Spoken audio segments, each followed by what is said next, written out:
wa ta'ala, para syuhada, terutamanya sahabat-sahabat kita yang berada di Palestin, di Mesir, di Syria, di Yaman, di Selatan Tai, di Rohingya, di Marawi, di Malaysia. Seterusnya kita hadiahkan Al-Fatihah kepada para salihin, wali-wali Allah, para muttaqin, para syakirin. Seterusnya kepada kedua ibu bapa kita, guru-guru kita, kaum keluarga kita, kaum muslimin dan muslimat. Al-Fatihah. A'udzu billahi minasyaitonir rajim. Bismillahirrahmanirrahim. Alhamdulillahi rabbil alamin. Arrahmanir rahim. Maliki yaumiddin. Iyyaka na'budu wa iyyaka nasta'in. Ihdinas siratal mustaqim. صراط الذين أنعمت عليهم غير المغضوب عليهم ولا الضالين آمين. InsyaAllah tuan-tuan, untuk menambah lagi majlis kita pada malam ni, marilah sama-sama kita berselawat ke atas Nabi sallallahu alaihi wasallam. Semoga dengan kita berselawat ke atas Nabi sallallahu alaihi wasallam, Allah Subhanahu wa taala menambah lagi keberkatan, keridaan, rahmat, dan lebih-lebih lagi kita mengharapkan Allah Subhanahu wa taala mengampuni segala dosa kita insya-Allah. Bismillahirrahmanirrahim. Allahumma salli ala sayyidina Muhammadin nabiyil ummi wa ala alihi wa sahbihi wa barik wa sallim. اللهم صل على سيدنا محمد النبي الأمي وعلى آله وصحبه وبارك وسلم. اللهم صل على سيدنا محمد النبي الأمي وعلى آله وصحبه وبارك وسلم. اللهم صل على سيدنا محمد النبي الأمي وعلى آله وصحبه وبارك وسلم. اللهم صل على سيدنا محمد النبي الأمي وعلى آله وصحبه وبارك وسلم. اللهم صل على سيدنا محمد النبي الأمي وعلى آله وصحبه وبارك وسلم. اللهم صل على سيدنا محمد النبي الأمي وعلى آله وصحبه وبارك وسلم.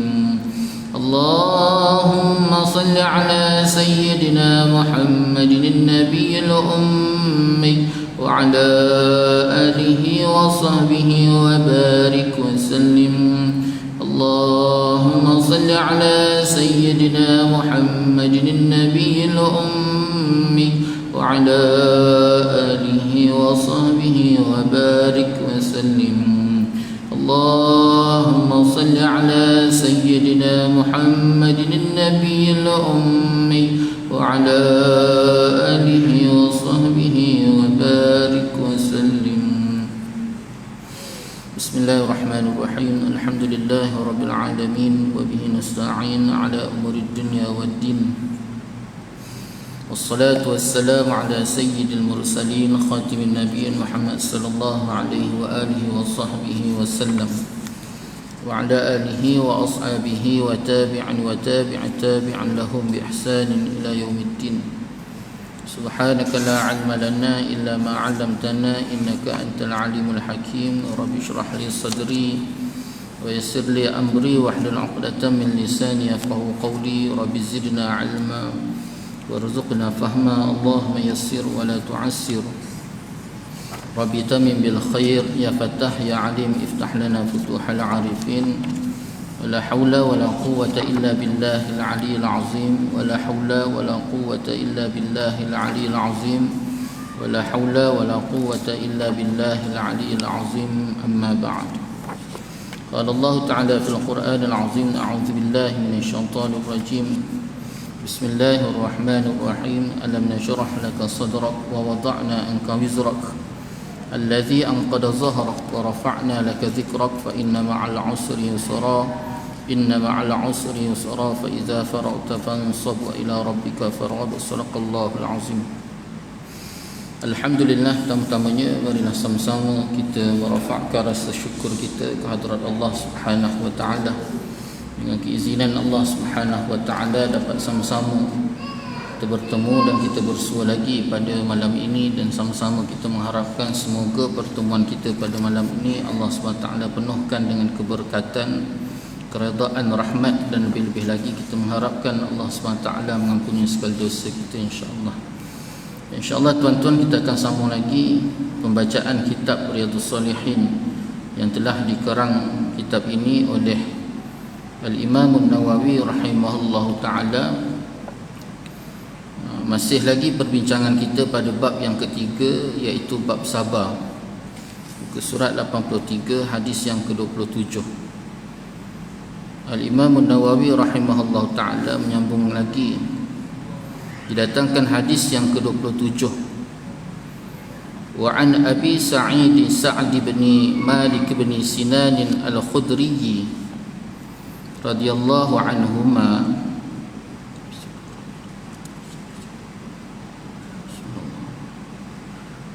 anna nasan min al-ansari sa'alu Rasulullah sallallahu alaihi wa alihi wa sahbihi wa sallam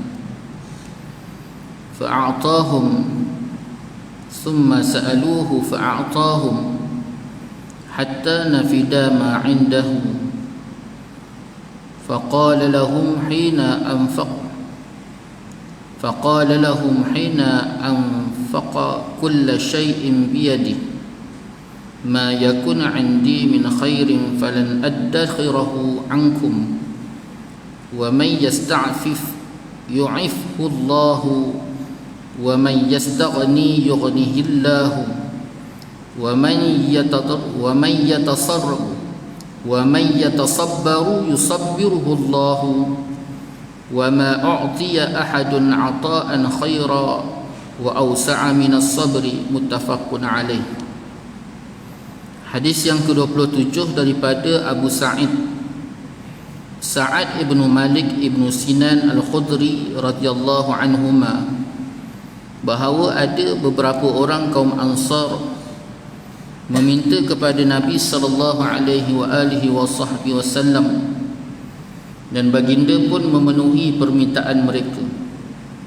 Kemudian mereka meminta lagi dan baginda tetap memberinya, hingga habislah apa yang ada pada tangan baginda sallallahu alaihi wasallam.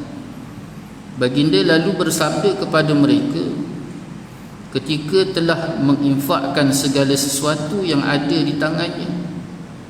Apa kata Nabi? Nabi kata, apa jua kebaikan yang ada padaku, maka aku tidak akan melonggokkannya jauh daripada kalian. Barang siapa yang bersikap iffah, iaitu tidak meminta-minta, maka Allah akan menjadikannya orang yang bersih. Barang siapa yang merasa cukup, maka Allah akan menjadikannya kaya. Dan barang siapa yang berusaha untuk sabar, maka Allah akan menjadikannya seorang penyabar. Tidak ada orang yang diberi kurnia yang paling baik dan paling luas daripada kesabaran. Muttafaqun alaih. Jadi hadis yang ke-27 daripada bab sabar ni tuan-tuan, diriwayatkan daripada Abu Sa'id ibn Malik ibn Sinan Al-Khudri radhiyallahu anhu. Beliau meriwayatkan bahawa satu hari Rasulullah sallallahu alaihi wasallam didatangi oleh kaum Ansar. Kaum Ansar ni tuan-tuan ialah penduduk asal Madinah. Mereka yang datang, para sahabat yang datang daripada Mekah berhijrah ke Yathrib dipanggil kaum Muhajirin. Lalu yang duduk menetap di Madinah menerima kedatangan kaum Muhajirin ini dipanggil kaum Ansar. Jadi kaum Ansar ini mendatangi Rasulullah sallallahu alaihi wasallam. Lalu bila dia datang jumpa Rasulullah, dia minta Dia minta sesuatu yang ada pada tangan Rasulullah, dia minta pada Rasulullah, Rasulullah bagi. Lalu dia minta lagi, fas'alu, dia minta lagi pada Nabi. Lalu Nabi SAW bagi lagi. Dia minta lagi, sampaikan tahap tidak ada sesuatu pun yang tinggal pada tangan Nabi SAW. Lalu bila habis sesuatu yang ada pada tangan Nabi SAW tadi, tuan-tuan, ketika itulah Nabi SAW bersabda, Nabi kata, apa jua kebaikan yang ada padaku, maka aku tidak akan melonggokkannya jauh daripada kalian. Apa maksudnya, tuan-tuan? Apa sekalipun sesuatu benda yang ada pada dua tangan Nabi yang membawa kebaikan, maka pasti Nabi akan berikan kepada semua pada sahabat. Dan Nabi tak tinggalkan sikit pun untuk Nabi, tak kira apa sekalipun. Nabi kata apa? Apa jua kebaikan yang ada padaku, maka aku tidak akan melonggokkannya jauh daripada kalian. Tetap aku bagi. Minta bagi. Minta. Sebabnya tidak ada satu pun yang Rasulullah SAW tinggalkan ketika wafat. Tidak ada satu pun benda ataupun satu perkara ataupun satu harta yang bernilai yang Nabi SAW tinggalkan ketika wafatnya Nabi SAW. Kerana bagi baginda sallallahu alaihi wasallam, setiap sesuatu yang membawa kebaikan, apa maksud kebaikan? Iaitu yang membawa manfaat, ada manfaat, ada kebaikan, maka tetap Nabi akan berikan kepada para sahabat. Nabi tak akan simpan. Kita kadang-kadang, tuan-tuan, ada benda yang kita rasa kita nak bagi, kita bagi. Tapi bila kita bagi pun, tuan-tuan, pasti ada benda yang lain kita simpan. Salah tak? Tak salah juga. Sebab Nabi SAW ajar juga pada kita melalui hadis yang lain. Nabi kata bahawa sesungguhnya bila kamu memberi sesuatu benda, maka tinggalkan sedikit sebahagiannya untuk isteri dan anak-anak kamu, kerabat-kerabat kamu yang berada di rumah. Tak salah. Begitu juga peristiwa yang berlaku kepada Sayyidina Abu Bakar dan juga Sayyidina Umar radhiyallahu anhuma. Bila ketika mana Rasulullah SAW seru para sahabat untuk pergi berjihad, tuan-tuan, maka Sayyidina Abu Bakar dan Sayyidina Umar diikuti dengan para sahabat yang lain mendatangi Rasulullah sallallahu alaihi wasallam. Bila Rasulullah SAW bertanya kepada mereka, apa yang kamu hendak infakkan untuk jalan Allah Subhanahu wa taala? Maka orang yang pertama mengangkat tangan ketika itu iaitu Sayyidina Abu Bakar radhiyallahu anhu. Sayyidina Abu Bakar menjawab, ya Rasulullah, aku menginfakkan seluruh hartaku untuk jalan Allah Subhanahu wa taala. Maka ketika itu Rasulullah bertanya, wahai Abu Bakar, apakah yang kau tinggalkan untuk isteri dan anak-anak kau di rumah? Lalu Abu Bakar menjawab, aku hanya tinggalkan pada mereka Allah dan Rasul. Lalu ketika itu Rasulullah pun bertanya kepada Sayyidina Umar radhiyallahu anhu, wahai Umar, lalu apa pula engkau harta yang hendak diinfakkan untuk jalan Allah Subhanahu wa taala? Umar menjawab, aku menginfakkan sebahagian hartaku untuk fi sabilillah dan sebahagian lagi ku tinggalkan untuk isteri dan anak-anakku. Ini satu pengajaran besar kepada kita. Dua-dua keadaan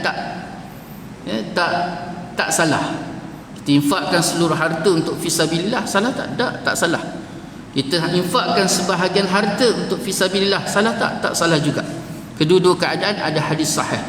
Dan ini gambaran bagaimana dalam hadis ni Nabi SAW sendiri menggambarkan kepada kita bahawa Rasulullah sendiri dia tak senang, tuan-tuan.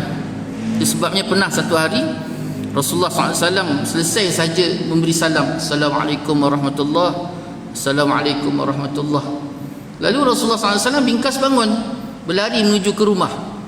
Sampai di rumah, tindakan Rasulullah SAW bingkas bangun, beri salam, bingkas terus bangun, baru pulang ke rumah, membuatkan para sahabat ni terkejut. Sampailah selepas daripada hari itu, para sahabat mendatangi Rasulullah, ya Rasulullah, apa yang telah berlaku membuatkan kau bingkas bangun, beri salam saja terus bangun menuju ke rumah? Lalu Rasulullah SAW kata, aku teringatkan bahawa di dalam rumahku ada kepingan emas. Ada kepingan emas yang masih tertinggal, belum lagi kuberikan kepada fakir miskin. Sampai tahap macam tu. Ada lagi kepingan emas yang ku teringat tertinggal di dalam rumah. Maknanya Rasulullah SAW memang memastikan bahawa di dalam rumah baginda sallallahu alaihi wasallam itu tidak meninggalkan sedikit pun harta. Ini gambaran tuan-tuan betapa risaunya Rasulullah SAW.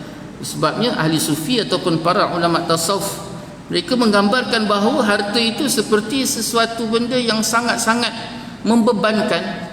Macam contoh tuan-tuan, kita balik daripada luar negara, pulang daripada luar negara tuan-tuan, kan kita bawa bembet-bembet, beg yang besar, kan banyak apa panggil, hadiah-hadiah, buah tangan, buah hati, macam-macam buah ada dekat dalam beg kita bawa. Sampai dekat custom tuan-tuan, penat tak? Kan sangat penat. Namanya penat tuan-tuan, cuba bayangkan daripada tempat kargo tu, dia keluar beg kita nak angkat pula dekat troli, kemudian sampai dekat troli tu pula kita tolak tuan-tuan sampai kat custom suruh turunkan lagi pula beg tu dekat scan, lepas tu disuruh buka lagi beg tu tuan-tuan. Masya Allah, penat tak? Sangat penat. Berbeza dengan orang yang dalam keadaan dia tak bawa apa-apa, jalan melenggang je tuan-tuan. Gitulah keadaan mereka yang besok akan dihisab oleh Allah Subhanahu wa taala di akhirat nanti. Yang menggendong harta, menyimpan sesuatu benda yang mungkin tidak membawa manfaat bagi dirinya, maka akhirnya besok akan dihisab oleh Allah Subhanahu wa taala, sangat-sangat membebankan di akhirat Allah Subhanahu wa taala. Inna ilaina iyabahum summa inna alaina hisabahum. Sesungguhnya ke atas kami mereka kembali, dan juga kewajipan ke atas kami untuk menghisap segala amalan-amalan mereka. Semua harta, semua sekali tuan-tuan akan dihisap oleh Allah Subhanahu taala. Itu sebabnya Nabi sallallahu alaihi wasallam menggambarkan sangat-sangat beban bila tika mana sekalipun satu dinar itu berada di dalam rumah Rasulullah sallallahu alaihi wasallam. Lalu Nabi SAW menyambung lagi, ya, sabda Nabi SAW, barang siapa yang bersikap iffah, barang siapa yang bersikap iffah, iaitu tidak meminta-minta, maka Allah akan menjadikannya orang yang bersih. Nabi kata lagi, sesiapa yang bersikap iffah. Apa maksud iffah ni tuan-tuan? Dia tak mudah meminta-minta, bukan orang jenis minta-minta, maka Allah SWT akan jadikannya orang yang bersih. Apa maksud bersih ni tuan-tuan? Bersih bermakna izzah. Dia ada izzah, walaupun susah macam mana pun dia tak akan minta. Jadi dekat situ Allah jadikan kebersihan, bersih dengan makna izzah, ada harga diri. Bila kita minta saja tuan-tuan, meminta-minta, maka ketika itu akan hilanglah izzah ataupun harga diri. Itu sebab Nabi SAW gambarkan bagaimana tangan yang di atas itu lebih baik daripada tangan yang di bawah. Walaupun yang di bawah tu mungkin disebabkan ada beberapa hal yang lain sehingga sampai terpaksa meminta-minta, maka selagi mana boleh dielakkan daripada meminta-minta, maka lebih baik dielakkan. Kenapa? Kerana di situ akan membuatkan seseorang itu hilang izzah dia, harga diri. Yang Allah Nabi SAW sebut bahawa sesiapa yang bersikap iffah tadi, dia tidak meminta-minta, maka sesungguhnya Allah bersihkan dia dengan makna, iaitu sifat izzah dia itu akan terpelihara, harga diri dia. Nabi kata lagi, barang siapa yang merasa cukup, maka Allah Subhanahu taala akan menjadikannya kaya. Siapa yang rasa cukup, dia rasa dia cukup apa yang Allah Taala berikan pada dua tangannya. Itu sebabnya kita diajar supaya mempunyai sifat kecukupan dalam diri, apa yang Allah Taala bagi. Sebenarnya tuan-tuan, hidup atas muka bumi Allah SWT ni cukup secukup-cukupnya. Yang membuatkan kita tak cukup ni tuan-tuan, bila tika mana ada dalam diri kita, orang Melayu kata apa? Biar pape asal bergaya. Itu yang jadi masalah. Biar pepe asal bergaya. Jadi akhirnya tuan-tuan tak cukup. Sebab apa? Sebab melebihi daripada had kemampuan. Itu sebabnya Rasulullah SAW tu ajar kepada kita bahawa supaya kita tu menanamkan sifat rasa cukup dengan apa yang ada pada dua tangan. Bila rasa cukup, kemudian rasa syukur, insya-Allah hidup yang kita lalui ini tidak mendatangkan kemudaratan dan kehancuran. Hari ini tuan-tuan, kita hidup dalam keadaan rasa tak cukup. Bila rasa tak cukup tuan-tuan, maka ketika itu tidak ada rasa syukur. Bila tak ada rasa syukur, maka kita akan berusaha untuk mencukupkan, sedangkan yang mencukupkan itu sifat Allah. Dia berusaha nak mencukupkan, akhirnya melampaui daripada ataupun melanggar batas-batas sifat Allah Subhanahu Wa Taala, dan akhirnya mendatangkan kemudaratan yang besar. Contohnya apa tuan-tuan? Contoh hari ini dalam masyarakat, ya, sepatutnya yang mencari rezeki itu suami. Jadi isteri itu di mana? Isteri itu di rumah. Ini bertepatan dengan apa yang telah diajar oleh Nabi sallallahu alaihi wasallam ketika Rasulullah sallallahu alaihi wasallam dan para sahabat sedang keluar berjalan menuju ke tempat berjihad. Tiba-tiba satu kumpulan wanita, tuan-tuan, dia menghalang perjalanan Rasulullah sallallahu alaihi wasallam. Sekumpulan sahabat perempuan ni, tuan-tuan, dia halang perjalanan Rasulullah. Ya Rasulullah, ya, ini tidak adil. Ni tuan-tuan, ini tidak adil. Di manakah jihad fi sabilillah untuk kami kaum wanita? Dia tanya tuan-tuan, berani tak berani perempuan ni? Dia tanya, ya Rasulullah, di manakah jihad, kelebihan jihad untuk kami kaum wanita? Maka ketika itu Rasulullah sallallahu alaihi wasallam yang berada di atas kuda waktu itu, tuan-tuan, Rasulullah terus menjawab, sesungguhnya jihad kaum wanita adalah Rasulullah tunjuk di rumah. Di rumah. Apa maksudnya, tuan-tuan? Iaitu pertama sekali menjaga hak suami, menjaga izzah suami. Kemudian yang kedua pula, tuan-tuan, menjaga anak-anak, mendidik dan membesarkan anak-anak di rumah. Ini jihad bagi kaum wanita yang telah diajar oleh Nabi sallallahu alaihi wasallam. Maka ketika itu, tuan-tuan, bila tika mana isteri sudah tidak lagi duduk di rumah, terpaksa keluar dalam mencari nafkah, konon-kononnya membantu sang suami, ketika itu, tuan-tuan, mendatangkan 1001 macam mudarat. Allah dah garis pandu dah. Orang perempuan, orang lelaki di mana? Orang perempuan dekat mana? Apa perlu dilakukan apa perlu dilaksanakan oleh orang lelaki? Apa perlu dibuat oleh orang perempuan? Mana amanah bagi seorang suami, dan mana had ataupun batas ataupun lingkungan had tanggungjawab bagi seorang isteri? Jika semua batas-batas tadi, garis pandu yang telah ditetapkan oleh Allah Subhanahu Wa Taala ini diikuti dengan baik, maka insya-Allah dia akan mendatangkan manfaat dan juga kebahagiaan sebagaimana yang diingini dan diimpikan bagi setiap manusia. Tapi bila batas-batas garis pandu ni tak diikut, maka dia akan mengundang 1001 macam kerosakan dan kehancuran. Itu sebab hari ni, tuan-tuan, kita akan jumpa perkara yang paling besar masalah di Jabatan Agama hari ni.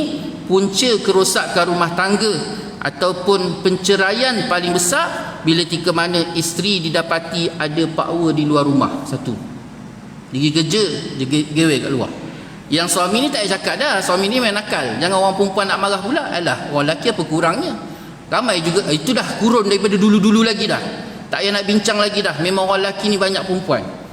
Ni cerita orang perempuan tu sendiri. Hari ni penceraian paling besar, paling tinggi, tuan-tuan, adalah berpunca daripada isteri ada power lain. Tu belum lagi yang terlajak, terlepas, terapa, tu satu. Yang kedua pula, tuan-tuan, kalau katalah dia tak ada masalah tu, dia balik, tuan-tuan, orang kita tak nafikan bahawa isteri dah penat kat luar. Bila isteri, mak ataupun ibu isteri dah terlalu penat kerja di rumah, tuan-tuan, maka kerja-kerja rumah, terutamanya pentarbiahan, pendidikan untuk membentuk anak-anak menjadi anak yang betul-betul mengikut acuan yang diingini oleh Allah SWT, maka ketika itu tak dapat dilaksanakan dengan baik. Cuba bayangkan, tuan-tuan, perbezaan di antara mak dulu dengan mak sekarang. Mak dulu, tuan-tuan, dia tak belajar tinggi. Bahkan silat-silat akhir bulan UPSR pun tak ada. Silat akhir bulan, tuan-tuan, membaca pun tak boleh. Tapi walaupun seorang ibu yang sampai tahap membaca pun tak boleh, tuan-tuan, dia boleh jaga anak dia 12 orang, dan 12 orang anak itu boleh masuk universiti, dan 12 anak yang masuk universiti itu ada adab, ada akhlak, ada jati diri. Dulu. Hari ni tuan-tuan, mak kita tuan-tuan ada 4 degree. 4 degree. Yang tak ada degree satu hal, yang ada degree pun 4 degree, 4 PhD. Tapi anak seorang pun tak mampu pergi sekolah, tuan-tuan. Ni realiti dalam masyarakat. Anak tak boleh pergi sekolah. Anak tak pergi sekolah, tuan-tuan.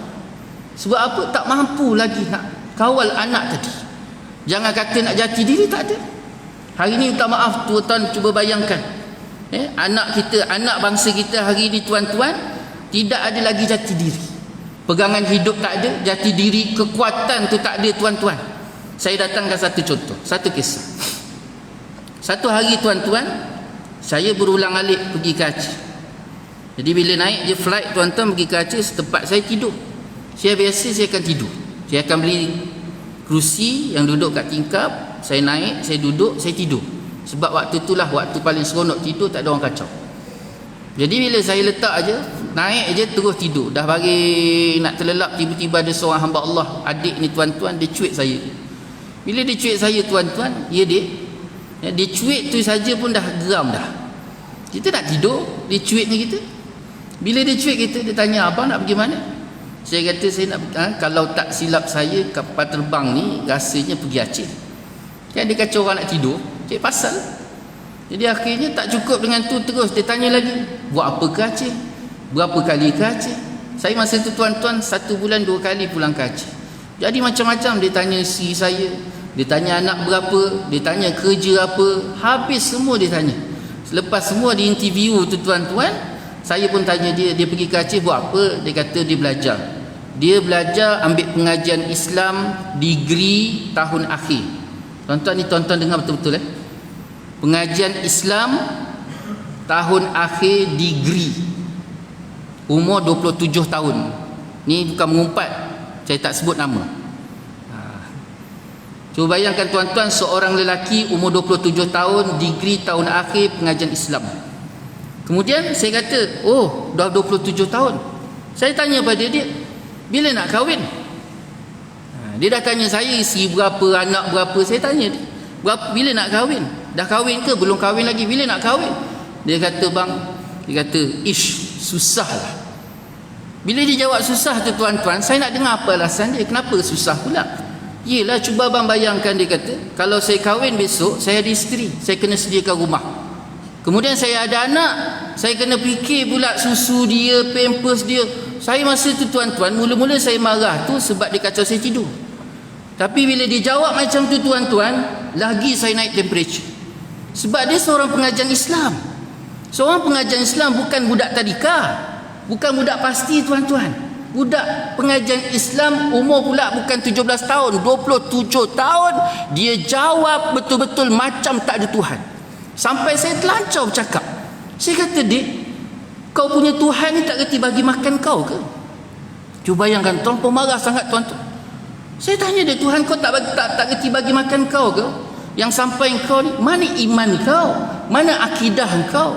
Yang selama ni kau belajar degree, yang tahun akhir bukan tahun pertama tuan-tuan, tahun akhir degree maknanya ada lagi setahun dia akan balik untuk berkhidmat, membentuk masyarakat, bina keimanan supaya mereka mentauhidkan Allah Subhanahu Wa Taala. Kalau seorang pengajian Islam sahaja dengan usia 27 tahun tuan-tuan mempunyai iktikad sedemikian, macam mana dia nak bentuk masyarakat tuan-tuan? Cuba bayangkan tuan-tuan. Itu seorang tuan-tuan. Setiap tahun Malaysia tuan-tuan tak kurang 10,000 yang graduate pengajian Islam. Mana mereka dalam nak bentuk akidah masyarakat? Di mana mereka? Ini persoalan tuan-tuan. Itu sebabnya tuan-tuan, kita sekarang ini, saat ini, detik ini, terutama Malaysia ni tuan-tuan, kita sedang berhadapan dengan kehancuran sistem pendidikan masyarakat, dengan anak yang sangat hancur. Sangat hancur. Tak ada pegangan hidup, tak ada jati diri, tak ada iktikad, tak ada akidah, sangat-sangat rosak, sangat-sangat menakutkan. Cuba tuan-tuan bayangkan SPM tahun lepas saja. SPM tahun lepas, tahun ni, tahun lepas. SPM tahun lepas, KPM sendiri keluarkan kenyataan tuan-tuan, pelajar lepasan SPM tak sampai 30%. 30% tak sampai untuk sambung ke universiti-universiti tempatan. Tak sampai 30%. Cuba tuan-tuan bayangkan, kalau tak sampai 30% sambung belajar, ke mana mereka? Buat apa mereka?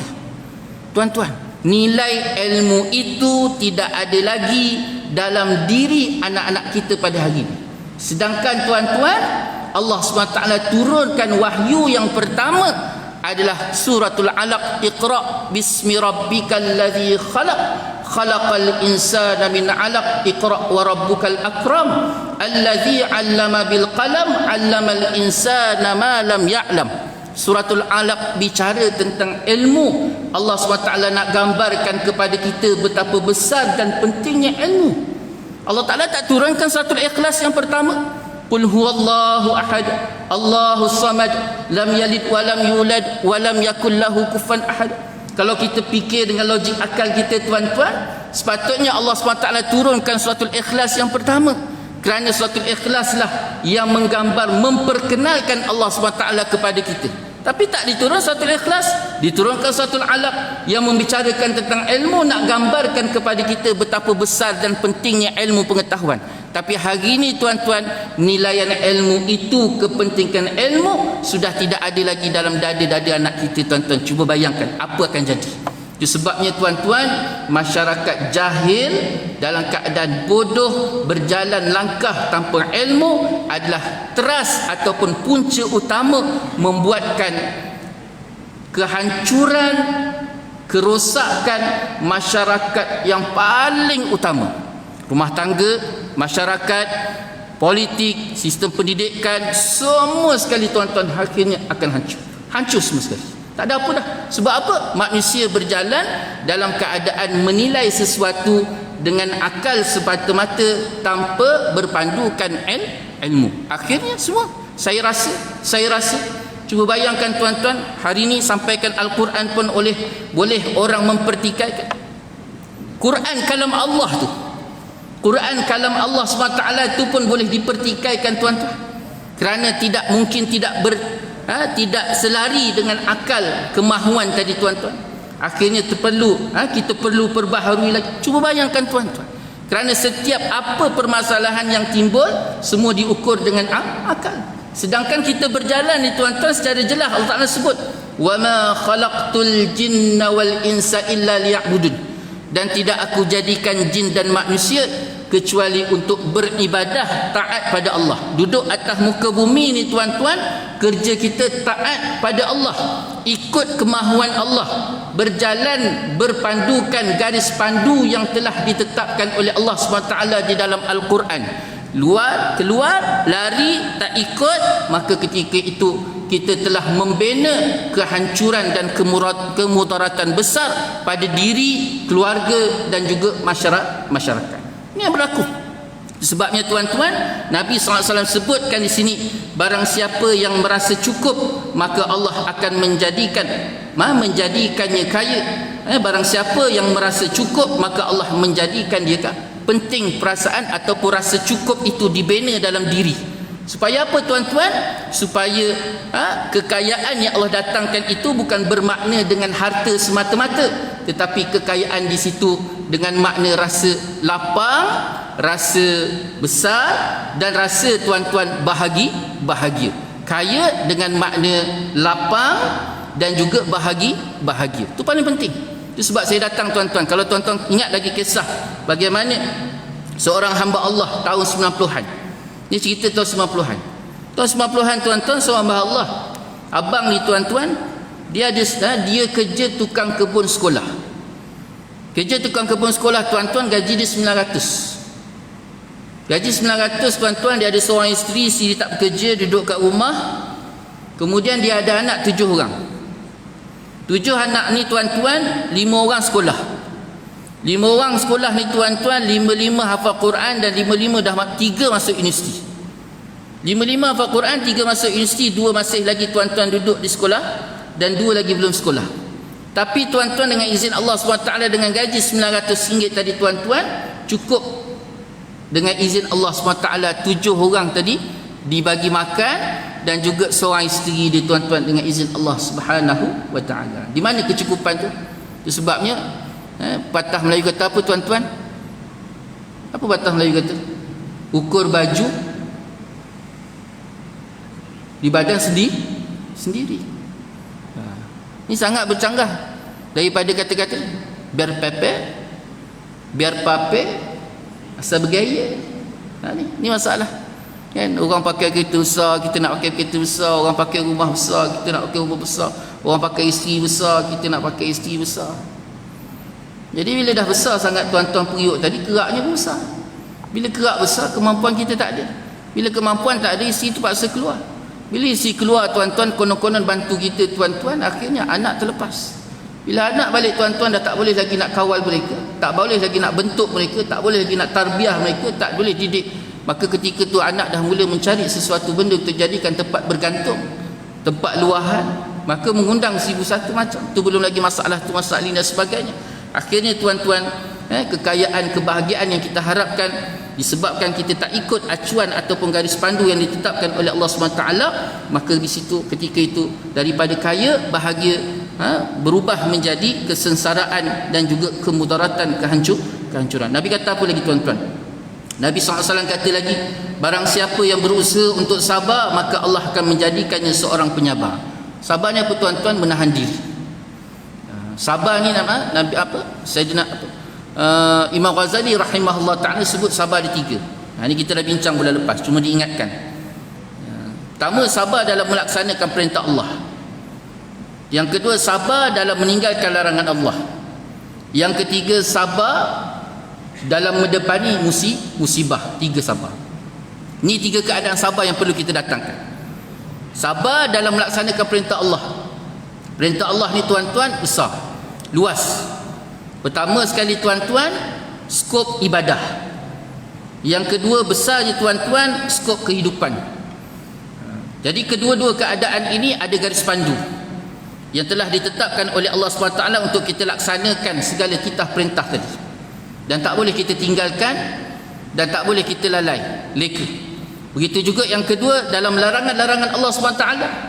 Allah Ta'ala ada tulis secara jelas dan secara terperinci segala larangan-larangan Allah. Bukan hanya sekadar perkara yang bersangkutan tentang perkara haram, bahkan makruh. Yang ketiga syubhat. Ini 3. Haram, makruh, syubhat. Itu semua termasuk larangan Allah SWT. Ini yang perlu kita ikut. Dan yang ketiga, Imam Ghazali kata, iaitu sabar dalam mendepani musibah. Musibah ni apa tuan-tuan? Musibah ni secara keseluruhan sesuatu perkara yang bercanggah dengan kemahuan kita, benda yang kita tak nak. Sekecil-kecil perkara, contohnya tuan-tuan, nasi. Nasi ni benda kecil je tuan-tuan. Nasi. Bila kita pergi kedai tuan-tuan, kita order nasi, saya nak makan nasi goreng kampung. Ni benda yang mudah. Bila kita minta nasi goreng kampung tuan-tuan, kita terbayang dalam nasi goreng kampung tu ada kangkung, ada ikan bilis, kemudian rasa dia macam ni, kemudian macam ni, sedap sangat. Tiba-tiba tuan-tuan sampai tuan-tuan, nasi goreng kampung tadi dia tak ada kangkung, dia ada sawi, kemudian ikan bilis tak ada, yang ada hanya ayam. Cuba bayangkan tuan-tuan. Yang kita minta tadi apa? Nasi goreng ada kangkung, ada ikan bilis. Tapi yang datang tuan-tuan, kangkung tak ada, yang ada sawi. Kemudian toge pula. Kemudian pula tuan-tuan, Masya Allah, bukan ikan bilis tuan-tuan, ayam yang kita tak suka tu yang datang. Bila kita tanya, "Dik, mana ikan bilisnya?" "Bang, ikan bilis mahal." Kita tanya, "Kangkung tak sempat nak petik bang, yang ada sawi je." Tuan-tuan cuba bayangkan secara lahiriah, kita akan terasa dan kita marah tuan-tuan kerana yang kita minta nasi goreng kampung, bukan nasi goreng ayam. Tapi bila kita tengok satu benda yang lain dalam kacamata dan angle yang lain, kalau Allah tak gerakkan suasana tadi, dia takkan berlaku. Maka ketika itu tuan-tuan belajar bersabar dengan sekecil-kecil perkara, kerana perkara itu dipanggil musibah. Azan 5 minit ke? 3 minit ke? Buat bunyi ke? Itu dikatakan musibah. Itu yang dikatakan musibah. Walaupun nampak benda tu kecil, simple je, apa masalah. Tapi tuan-tuan, bila bercanggah dengan kemahuan kita secara keseluruhannya tuan-tuan, ini kan musibah. Dan musibah sekecil-kecil perkara itu pun tuan-tuan, tetap kita diperintah supaya bersabar. Itu sebabnya Nabi SAW secara keseluruhan Nabi ajar pada kita, mana hak Allah, mana hak kita. Nabi ajar pada kita bila tika mana sesuatu perkara itu bersangkutan dengan hak Allah SWT, maka tidak ada sabar. Contohnya apa tuan-tuan? Bila tika mana Rasulullah SAW itu mendepani situasi keadaan golongan yang mencemuh, memperkecilkan ataupun mengganggu kewibawaan Islam tadi, maka Nabi sendiri bangkit untuk memerangi mereka. Nabi memerangi. Azan Dah azan? Belum? Sila je.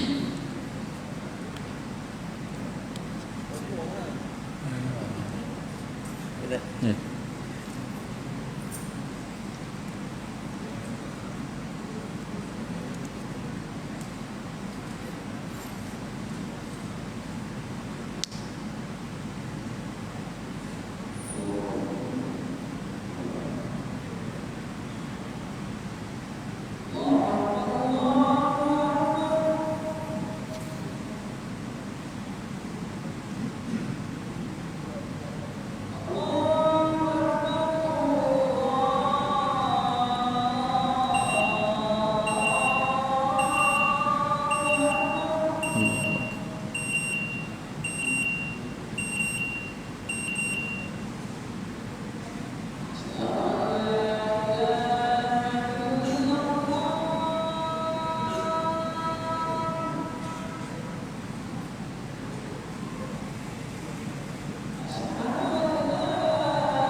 Hadirin hadirat muslimin muslimat yang dirahmati oleh Allah Subhanahu Wa Taala. Jadi Rasulullah tu dah ajar pada kita mana hak Allah, mana hak kita. Jadi bila tika mana suatu perkara yang bersangkutan dengan hak Allah Subhanahu Wa Taala, maka tidak ada sabar istilah ketika itu. Sebabnya ada istilah jihad, ada istilah memerangi. Rasulullah tu mengumpulkan seluruh kaum muslimin untuk memerangi golongan ataupun kumpulan yang mengganggu kewibawaan Islam tadi ataupun hak Allah Subhanahu Wa Taala. Tapi bila tika mana suatu perkara tadi bersangkutan hak Nabi, hak diri Nabi, diri dia, maka ketika itu Nabi sabar. Contohnya apa tuan-tuan? Dalam keluarga. Satu hari Nabi SAW duduk di rumah Sayyidatina Aisyah radhiyallahu anha. Waktu Rasulullah SAW tu duduk di rumah Sayyidatina Aisyah radhiyallahu anha, Sayyidatina Aisyah ketika tu tuan-tuan tengah duduk dekat dapur masak. Jadi waktu Sayyidatina Aisyah tengah masak tu tuan-tuan, tiba-tiba pembantu Ummu Salamah datang. Siapa Ummu Salamah? Isteri Nabi SAW juga. Dia datang tuan-tuan, dia bawa makanan. Dia ketuk pintu dapur. Waktu tu Sayyidatina Aisyah tengah nak masak, baru nak mula masak. Bila dia ketuk pintu dapur, Sayyidatina Aisyah pun buka pintu. Bila dia buka pintu tuan-tuan, tengok khadam Ummu Salamah, pembantu Ummu Salamah. Dia kata, wahai pembantu, kamu nak apa? Ummu Salamah perintahkan kepadaku supaya hantar makanan yang disukai oleh Nabi sallallahu alaihi wasallam. Jadi Nabi SAW tuan-tuan yang duduk di tengah rumah ketika tu, dia bila dengar saja makanan masakan Ummu Salamah tuan-tuan, Rasulullah tu berlari-lari ke dapur. Berlari-lari ke dapur tuan-tuan. Waktu tu makanan tu ada di tangan Sayyidina Aisyah radhiyallahu anha. Bila sampai saja Rasulullah SAW ketika tu, Sayyidina Aisyah radhiyallahu anha berpaling nampak Rasulullah dalam keadaan gembira, seronok. Bila tengok saja Rasulullah datang berlari-lari, makanan daripada Ummu Salamah, waktu tu tuan-tuan Rasulullah, Sayyidina Aisyah yang pegang makanan tadi, tak semena-mena dia melempar makanan tadi keluar tuan-tuan. Campak makanan balik keluar.